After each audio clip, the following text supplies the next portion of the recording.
গতকাল হেমতাবাদ এবং তার সঙ্গে সঙ্গে আরো একটি জায়গা থেকে তিনি তপন থেকে সুর চড়িয়েছিলেন। আজকে তিনি সুর চড়ালেন একেবারে পুরুলিয়ার সভা থেকে। আর নরেন্দ্র মোদী তিনি আজকে এসেছিলেন জলপাইগুড়িতে। নরেন্দ্র মোদী তিনি বললেন তোলাবাজদের রুখতে, তোলাবাজদের রক্ষা করতে এজেন্সিকে বাধা দেওয়া হচ্ছে। দেখুন, মানুষ যখন প্রতিবাদ করছে এনআইএ কে ঢুকিয়ে দিচ্ছে। মধ্যরাতে মহিলারা ঘুমোচ্ছে বাড়িতে, গদ্দারের এলাকায় চলে গেল। পুলিশের ড্রেস পরে তো অনেক বদমাশি লোক আগে সিঙ্গুর নন্দীগ্রামে বদমাইশিও করেছে। মেয়েরা কি করে বুঝবে বাইরে থেকে যদি কেউ হামলা করতে আসে? মা বোনের প্রতিবাদ করলো, তাদের বিরুদ্ধে ডায়েরি করে দিয়েছে। আবার রামনবমী আসছে, একটা চকলেট বোম পড়লেও দেখবেন ওই এনআইএ কে ঢুকিয়ে দেবে। এনআইএ এর কোন অধিকার আছে? পুরুলিয়াতেও আমি শুনেছি সব হোটেলে গিয়ে গিয়ে খোঁজ নিচ্ছে কোন পার্টির কে কে থাকছে। তো থাকবে কি তোমার মাথায়?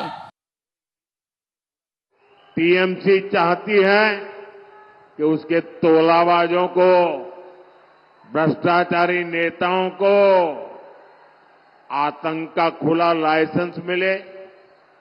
इसलिए जब केंद्र की जांच एजेंसियां आती है तो टीएमसी उन पर हमले करती है,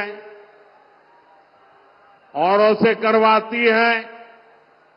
टीएमसी कानून और संविधान को कुचलने वाली पार्टी है।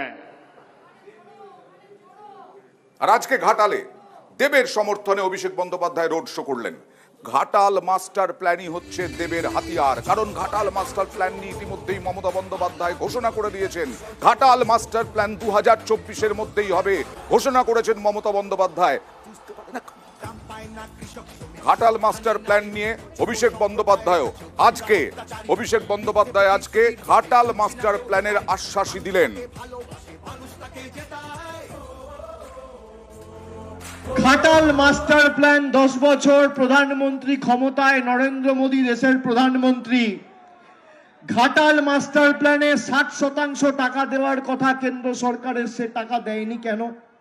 চন্দ্রকোনা থেকে ঘাটাল, দেবড়া থেকে দাসপুর, ওদিকে আরামবাগের বিস্তীর্ণ এলাকা, সর্বত্র দুদিন যদি বৃষ্টি হয় তাহলে বুক অব্দি জল নিয়ে মানুষকে রাস্তায় থাকতে হয় ঘর বাড়ি ছেড়ে।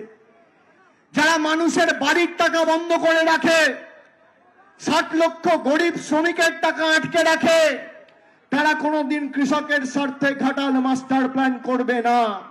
1300 কোটি, 1400 কোটি, 1500 কোটি যা লাগুক আমাদের মামাটি মানুষের সরকার দেবে।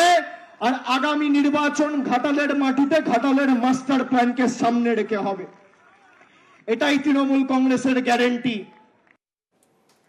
আর অভিষেক বন্দ্যোপাধ্যায় আজকে ঘাটালে রোড শো করতে গিয়ে, অর্থাৎ দেবের সমর্থনে রোড শো করতে গিয়ে হিরণ চট্টোপাধ্যায়